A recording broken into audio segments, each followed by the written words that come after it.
Hello everyone, welcome to another lesson of diodes. Today we are going to talk about Zener diodes. Zener diodes act very different from our regular silicon diodes that we talked about in the previous lessons. So let's see what they do.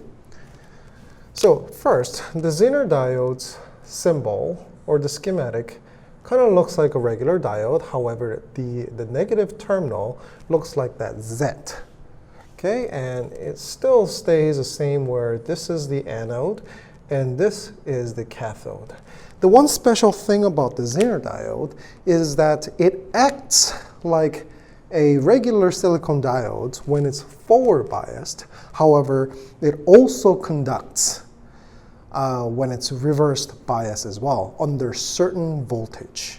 And that certain voltage, we call it a breakdown, Zener breakdown voltage. And it is really, the Zener diodes are really meant to be used in reverse bias direction only. When it is connected in a circuit in a forward bias way, it behaves just like our silicon diode. So it drops about 0.7 or 700 millivolts when it's connected in forward biased. However, each Zener diode, depending on what you pick up or what you buy from the manufacturer, it's got its own Zener breakdown voltage when it's connected in reverse bias direction. And we use that to regulate the voltage for a certain part of the circuit. Mechanically, we have a lot of the regulations, whether it's a pressure regulation or temperature regulations or any other regulators you will see out in the industry. Now, just like them, we also have means to regulate the electricity. What that means is, what if we want to have, we have a source voltage that's providing an abundance power and a voltage, but all the components that we connect has different rated voltages. One consumes more than the other, but we don't want to waste power just by connecting the resistors, and we're just kind of burning away all that useful energy. Instead, what we say is, hey, by using the Zener diodes, what can we, if we can maybe regulate the voltage no matter whatever the source voltage does, I'm constantly getting the same output throughout that Zener diode or a voltage regulator. That would be ideal. So hence why that Zener diode been born. So let's take a look at it in an example. So I have a typical example of a DC power source with a resistor, which is a current limiter. And we have a Zener diode that is connected in a forward biased direction. Okay? So which means this is going to consume 700 millivolts, and it is going to definitely conduct, and we're going to have a voltage drop across the resistor, 700 millivolts less from the source, which is going to be my reading. That is not different than what we've already learned in regular silicon diodes. However, like I said, Zener diodes are not meant to be used like that, but is meant to be used in reverse direction. So if I was to put it like that, and the given the Zener diode reverse breakdown voltage, let's say it's 6 volts, okay?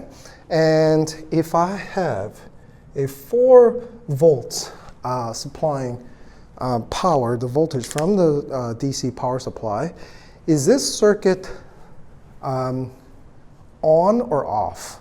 Meaning, is that circuit flowing? Is the current flowing in the circuit or not? No.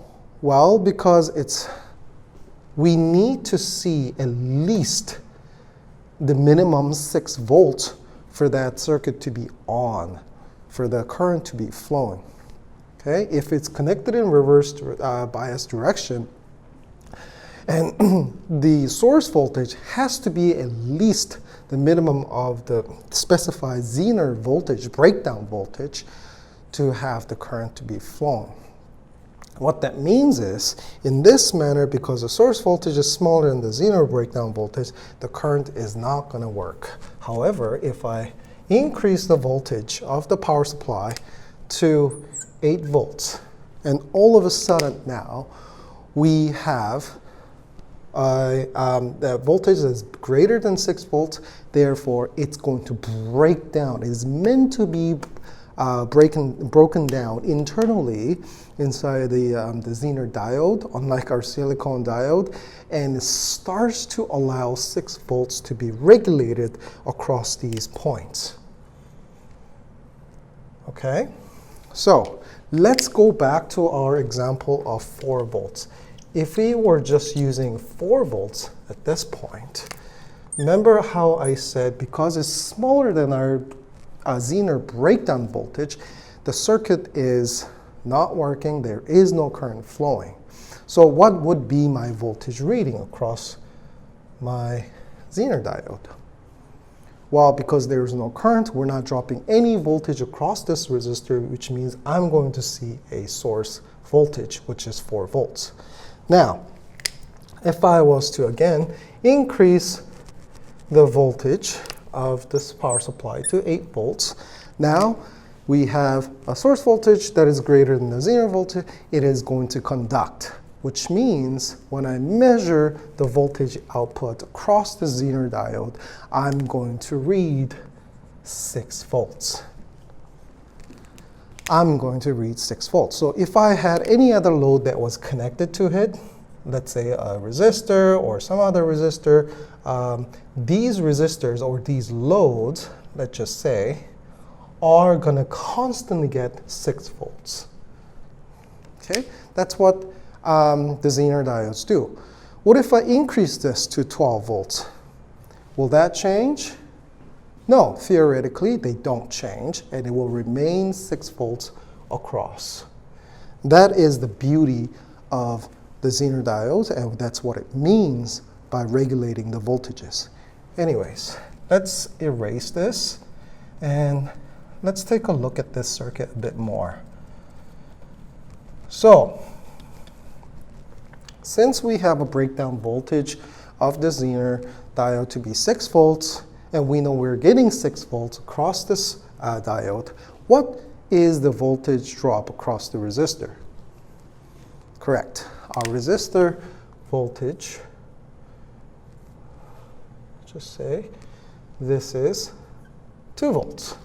Based on that, if this was 1 kilo ohm resistor, we have the resistance value of 1k ohm. Therefore, my current is going to be 0.002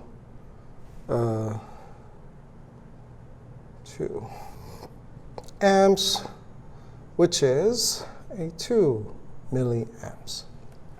So we have current of 2 milliamps flowing in this circuit. Okay, if we were to increase this to, let's say, 12 volts, just like we said, the output of the Zener diode doesn't change because that's what the Zener diode's job is. It is to regulate and to maintain to the selected voltage that it was created for. And now you can get these Zener diodes in 7 volts, 8 volts, 9 volts, 10 volts, 12 volts, whatever the selection, but it is up to you. But in this case, I'm just picking 6 volts. All right, so even if I increase it to 12 volts, it is still staying the same with 6 volts. And now, but then because there's going to be a greater voltage drop across the resistor, which is going to be 6, VR1 in this case will be 6 volts, and R1 still stays 1000 ohms. Therefore, our current in this case will be 0.006 amps, which is 6 milliamps. Yep. The voltage went up by 3 times, resistance stayed the same, therefore our current also increased by 3 times.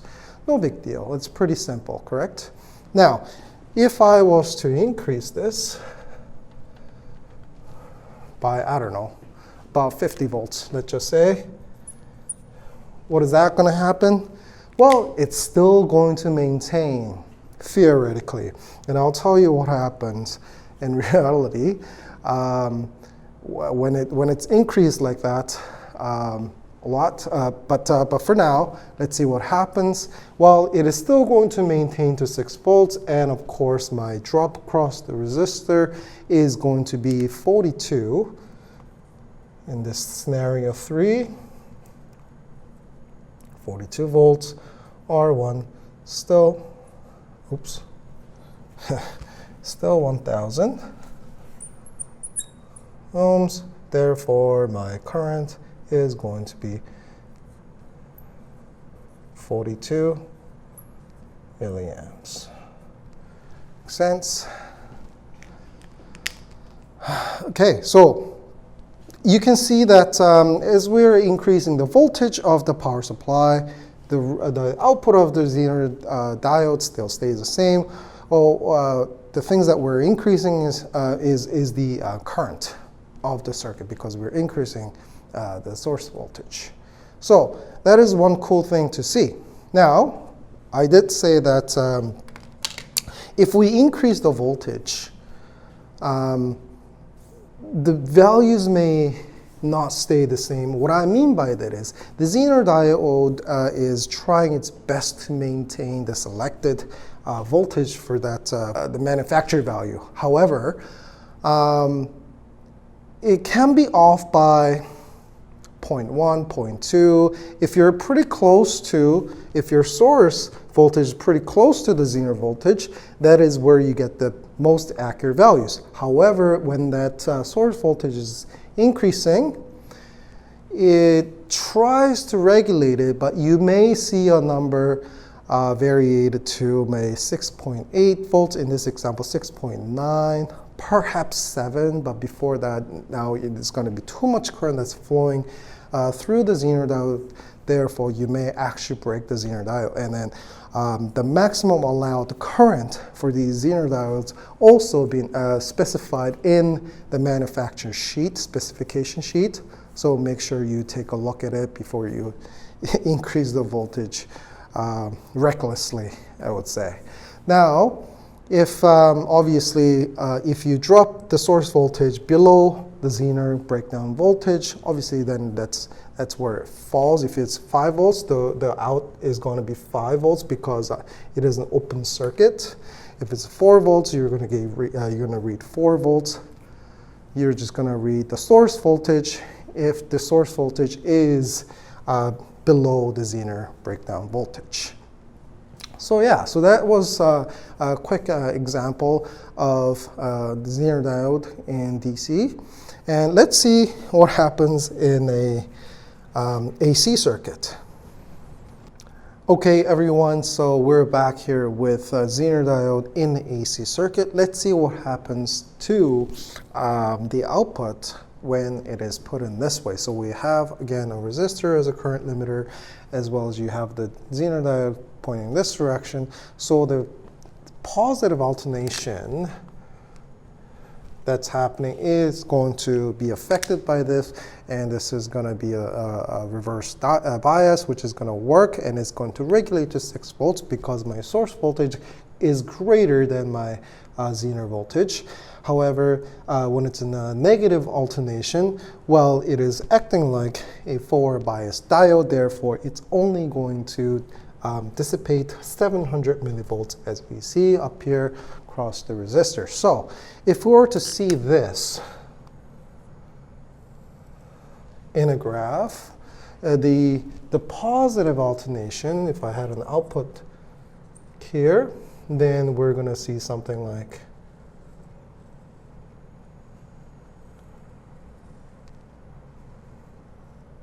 that, okay, where this is 6 volts, okay, and then going here is going to be 9.3 volts. Okay, so 6 volts, see how that graph is looking funny? And well, that is by design. As this goes, it is regulating to 6 volts. So the originally is supposed to have this hump, now that's been cut off. Okay, that positive alternation, just that little head, the top of it is cut off. You're maintaining that 6 volts across until the end, and then when it's the other way around, but at this time this is only conducting 700 millivolts, so we just lost 700 millivolts only out of the 10 volts, so it is only getting the 9.3, and then completes the cycle. So we have this funny looking graph that comes in when it comes to a Zener diode in the AC circuit. So now let's see this example. So let's take a look at this situation here.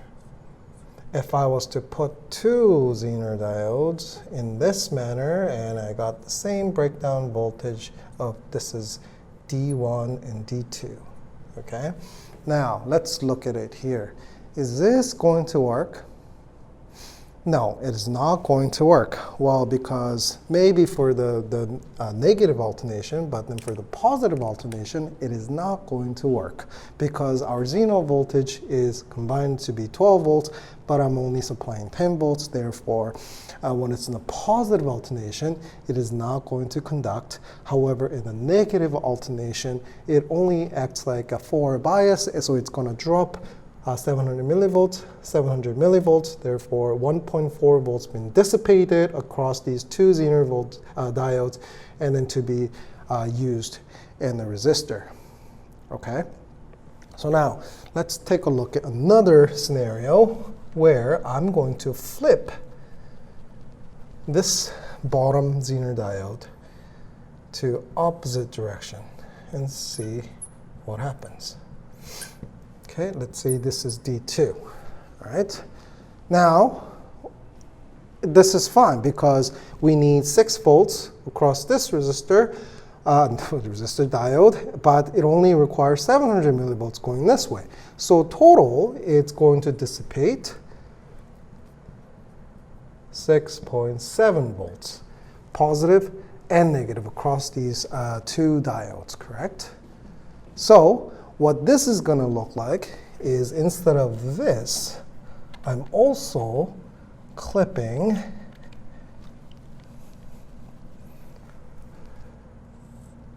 the bottom, the negative alternation as well, because as you can see, in the negative alternation, it needs to go through this reverse bias, therefore break down Zener voltage of 6 volts, but this is forward bias going up.